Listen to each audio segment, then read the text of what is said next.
ก็สวัสดีครับกับวิชาแมท3นะฮะวันนี้ก็จะมาเรียนการ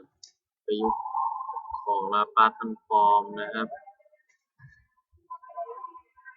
โอเคนะครับก็ให้กระแส IT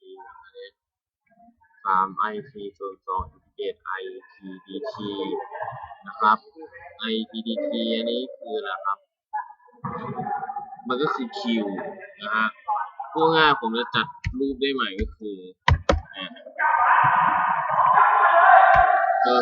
คิวคำพามนะครับผมด้วย3 dq by dt ก็คือq ดิฟ1ชั้นนะครับดิฟเทียบ t นะครับขออภัยอินทิเกรต0 t i t dt คืออะไรครับคือ q นะครับเท่ากับฟังก์ชัน sin t ก็คือ q ที่ฟังก์ชันของ q ณเวลา t ใดๆนะครับโดยที่ i 0เป็น1การได้สูตรบทสองได้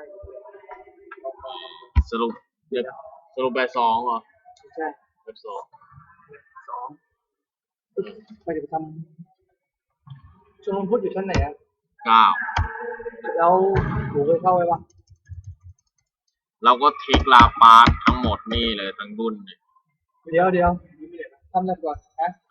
อะไร